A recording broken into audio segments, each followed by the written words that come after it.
Virapura railway underpass ಸಮಸ್ಯೆಗೆ ಶಾಶ್ವತ ಪರಿಹಾರ. ಶೀಘ್ರ ಕಾಮಗಾರಿ ಆರಂಭಕ್ಕೆ ಶಾಸಕ ಬಿಎನ್ ರವಿಕುಮಾರ್ ಸೂಚನೆ. ಶಿಡ್ಲಘಟ್ಟ ಚಿಂತಾಮಣಿ ರಾಷ್ಟ್ರೀಯ ಹೆದ್ದಾರಿ 234ರ ವೀರಾಪುರ ಸಮೀಪದ ರೈಲ್ವೆ ಅಂಡರ್ಪಾಸ್ನಲ್ಲಿ ಕಬ್ಬಿಣದ ಸರಳುಗಳು ಪದೇ ಪದೇ ಕಿತ್ತು ಬಂದು ವಾಹನ ಸಂಚಾರಕ್ಕೆ ಅಡಚಣೆ ಉಂಟಾಗುತ್ತಿರುವ ಹಿನ್ನೆಲೆಯಲ್ಲಿ ಶಾಸಕ ಬಿಎನ್ ರವಿಕುಮಾರ್ ಅವರು ರಾಷ್ಟ್ರೀಯ ಹೆದ್ದಾರಿ ಪ್ರಾಧಿಕಾರ, ರೈಲ್ವೆ ಇಲಾಖೆ, ಪೊಲೀಸ್ ಇಲಾಖೆ ಹಾಗೂ ಸಂಬಂಧಪಟ್ಟ ಅಧಿಕಾರಿಗಳೊಂದಿಗೆ ಸ್ಥಳಕ್ಕೆ ಭೇಟಿ ನೀಡಿ ಪರಿಶೀಲನೆ ನಡೆಸಿದರು.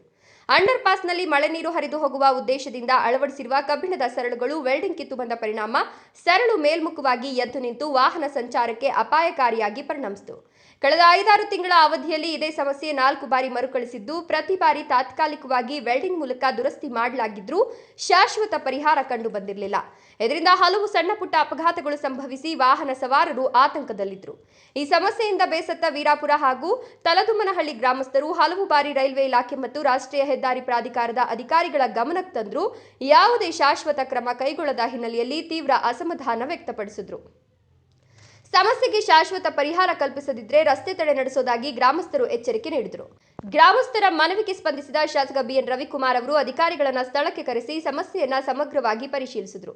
ಬಳಿಕ ಮಾತನಾಡಿದ ಅವರು, ವೀರಾಪುರ ರೈಲ್ವೆ ಅಂಡರ್ಪಾಸ್ನಲ್ಲಿ ದೀರ್ಘಕಾಲದಿಂದ ಸಾರ್ವಜನಿಕರಿಗೆ ತೀವ್ರ ತೊಂದರೆ ಉಂಟಾಗುತ್ತಿದ್ದು, ಹಲವು ಅಪಘಾತಗಳು ಸಂಭವಿಸಿರುವುದು ಗಂಭೀರ ವಿಷಯವಾಗಿದೆ. ಈ ಹಿನ್ನೆಲೆಯಲ್ಲಿ ರೈಲ್ವೆ ಇಲಾಖೆ, ರಾಷ್ಟ್ರೀಯ ಹೆದ್ದಾರಿ ಪ್ರಾಧಿಕಾರ, ಪೊಲೀಸ್ ಇಲಾಖೆ ಹಾಗೂ ಸಂಬಂಧಪಟ್ಟ ಎಂಜಿನಿಯರ್ಗಳೊಂದಿಗೆ ಸ್ಥಳ ಪರಿಶೀಲನೆ ನಡೆಸಿ ಸಮಸ್ಯೆಯ ಸಂಪೂರ್ಣ ಮಾಹಿತಿಯನ್ನು ಪಡೆದುಕೊಳ್ಳಲಾಗಿದೆ ಎಂದರು. ಸಾರ್ವಜನಿಕರ ಸುರಕ್ಷತೆ ಹಾಗೂ ಸುಗಮ ಸಂಚಾರಕ್ಕೆ ಆದ್ಯತೆ ನೀಡುವ ನಿಟ್ಟಿನಲ್ಲಿ ಅಧಿಕಾರಿಗಳಿಗೆ ತಕ್ಷಣವೇ ಕಾಮಗಾರಿ ಆರಂಭಿಸುವಂತೆ ಸೂಚನೆ ನೀಡಲಾಗಿದೆ. ಕೇವಲ ತಾತ್ಕಾಲಿಕ ದುರಸ್ತಿಗೆ ಸೀಮಿತವಾಗದೆ ಭವಿಷ್ಯದಲ್ಲಿ ಸಮಸ್ಯೆ ಮರುಕಳಿಸದಂತೆ ಶಾಶ್ವತ ಪರಿಹಾರ ಕಲ್ಪಿಸುವ ರೀತಿಯಲ್ಲಿ ಕಾಮಗಾರಿ ಕೈಗೊಳ್ಳುವಂತೆ ನಿರ್ದೇಶಿಸಲಾಗಿದೆ ಅಂತ ಶಾಸಕರು ತಿಳಿಸಿದರು. ಈ ವೇಳೆ ವಿಧಾನ ಪರಿಷತ್ ಚುನಾವಣೆಯಲ್ಲಿ ಕಾಂಗ್ರೆಸ್ ಅಭ್ಯರ್ಥಿಗೆ ಮತ ಹಾಕಿದ್ದೀರಿ ಅಂತ ಶಾಸಕ ಪ್ರದೀಪ್ ಈಶ್ವರ್ ಮಾಡಿರುವ ಆರೋಪದ ಕುರಿತು ಮಾಧ್ಯಮದವರು ಶಾಸಕ ಬಿಎನ್ ರವಿಕುಮಾರ್ ಅವರನ್ನು ಪ್ರಶ್ನಿಸಿದರು. ಆದರೆ ಈ ಪ್ರಶ್ನೆಗೆ ಅವರು ಯಾವುದೇ ಪ್ರತಿಕ್ರಿಯೆ ನೀಡದೆ ಮೌನ ವಹಿಸಿ ಅಲ್ಲಿಂದ ಮುಂದೆ ಸಾಗಿದರು. ಸ್ಥಳ ಪರಿಶೀಲನೆ ವೇಳೆ ರಾಷ್ಟ್ರೀಯ ಹೆದ್ದಾರಿ ಪ್ರಾಧಿಕಾರದ ಅಧಿಕಾರಿಗಳು, ರೈಲ್ವೆ ಇಲಾಖೆಯ ಅಧಿಕಾರಿಗಳು, ಎಂಜಿನಿಯರ್ಗಳು, ನಗರ ಪೊಲೀಸ್ ಠಾಣೆಯ ಎಸ್ಐ ವೇಣುಗೋಪಾಲ್, ರೈತ ಸಂಘದ ಜಿಲ್ಲಾಧ್ಯಕ್ಷ ವೀರಾಪುರ ಮುನಿನಂಜಪ್ಪ, ಮುನಿರಾಜು, ತಲದುಮ್ಮನಹಳ್ಳಿ ಹಾಗೂ ವೀರಾಪುರ ಗ್ರಾಮಸ್ಥರು ಉಪಸ್ಥಿತರಿದ್ದರು.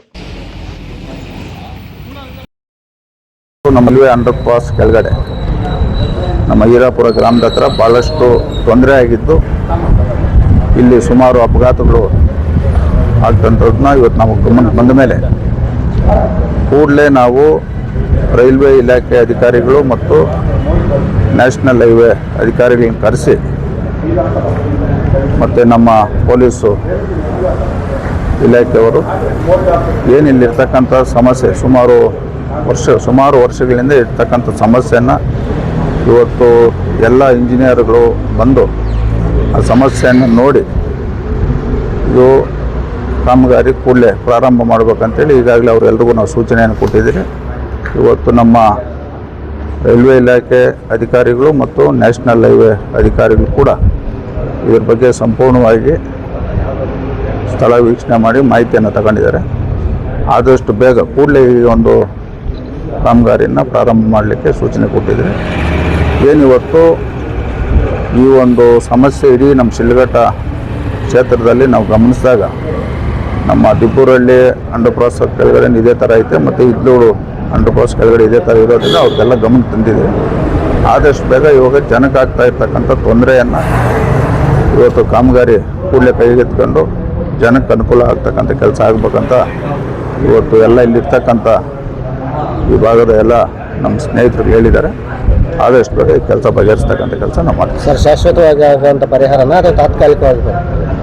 ಈಗ ನಾವು ಅಧಿಕಾರಿಗಳಿಗೆ ಈ ಒಂದು ಕೆಲಸ ಇವತ್ತು ಅವ್ರ ಗಮನ ತಂದು ಈ ಒಂದು ಕಾಮಗಾರಿಯಲ್ಲಿ ಯಾವುದೇ ಕಳಪೆ ಮಟ್ಟದ ಕಾಮಗಾರಿ ಆಗಬಾರ್ದು, ಗುಣಮಟ್ಟದ ಕಾಮಗಾರಿ ಆಗಬೇಕು. ಈ ಒಂದು ಕಾಮಗಾರಿ ಮಾಡಿದ ಮೇಲೆ ಸುಮಾರು ಒಂದು 20-25 ವರ್ಷ ಇಲ್ಲಿ ಯಾವುದೇ ಸಮಸ್ಯೆ ಬರಬಾರ್ದು ಅಂತ ನಾವು ಅವ್ರ ಗಮನ ತಂದಿದ್ದೀವಿ.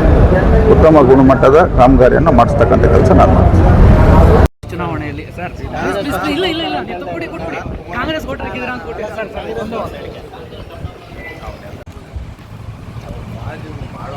ರಿಸ್ಟೋರ್ ಮಾಡೋದು ನಮ್ಮ ಹತ್ರ ಏನೂ ಪ್ರೊವಿಷನ್ ಇಲ್ಲ.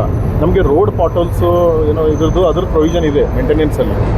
ಈಗ ಅದನ್ನು ನಮ್ಮದು ಜನವರಿಗೆ ಎಂಡ್ ಆಗೋಗಿದೆ. ನಮ್ಮದು ಈಗ ಹೊಸದಾಗಿ ರೋಡ್ ಮೇಂಟೆನೆನ್ಸ್ ಇರೋದು ನಾವೆಲ್ಲೇ ಪಾಟೋಲ್ ಬಿದ್ದರೂ ಇಮಿಡಿಯೇಟ್ ಅಟೆಂಡ್ ಮಾಡಿದ್ದೀವಿ ಸರ್. ಎಲ್ಲ ರೋಡಲ್ಲಿ ಏನು ಇರೋದಾಗಲಿ ಈಗ ಇಲ್ಲಿ ಪಾರ್ಟ್ ಹೋಲ್ ಸಂಬಂಧಪಟ್ಟಂಗೆ ನಿಮ್ಮನ್ನು ಕರೆದಿಲ್ಲ. ಈಗ ಇದು ಸುಮಾರು ದಿವಸದಿಂದ ಪ್ರಾಬ್ಲಮ್ ಐತೆ. ಎಲ್ಲಕ್ಕಿಂತ ಮೇನು 45-50 ಟನ್ನು ಲಾರಿಗಳು ಹೋಗ್ತದೆ.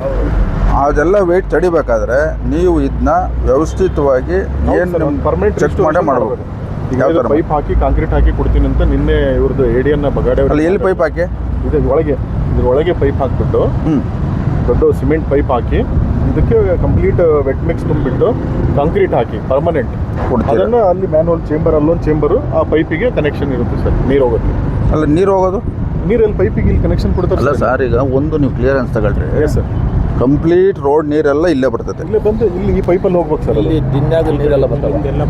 ಈಗ ಈ ನೀರೆಲ್ಲ ಹಿಂಗೆ ಬರ್ಬೇಕು. ಎರಡು ಸ್ಲೋಪ್ ನೀವು ಪೈಪ್ ಹಾಕಿದ್ಮೇಲೆ ಅಷ್ಟು ನೀರು ಚೇಂಬರ್ಗೆ ಹೆಂಗೆ ಹೋಗ್ತೈತೆ? ಇಲ್ಲೇ ಪೈಪ್ ಇದೆ ಸರ್. ಆ ಸೇಮ್ ಡಯಾ ಪೈಪ್ ಇದೇನು ಪೈಪ್ ಇದೆ ಅದೇ ಸೇಮ್ ಡಿಸ್ಚಾರ್ಜ್ ಪೈಪೇ ಹಾಕ್ಕೊಂಡು ಇದನ್ನು ಕ್ಲೋಸ್ ಮಾಡೋದು. ಇಲ್ಲ ಸರ್, ಗೊತ್ತಾಯ್ತು. ಸರ್. ಇಲ್ಲಿ ನೀರು ಒಳಗಡೆ ಹೆಂಗೆ ಹೋಗ್ತದೆ? ಇಲ್ಲಿಂದ ಬರ್ತದೆ ಸರ್. ಇಲ್ಲಿ ಇದಿಷ್ಟು ಬಿಡ್ತಾರೆ, ಇದು ಇಲ್ಲೇ ಬಿಟ್ಟಿರ್ತದೆ.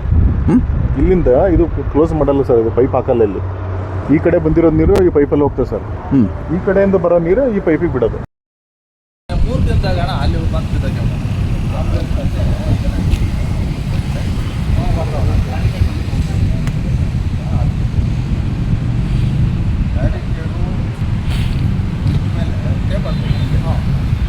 ಟೇಪ್ ತೆಗೆಲ್ಲ ಹಂಗಾರ ಬೇಡ.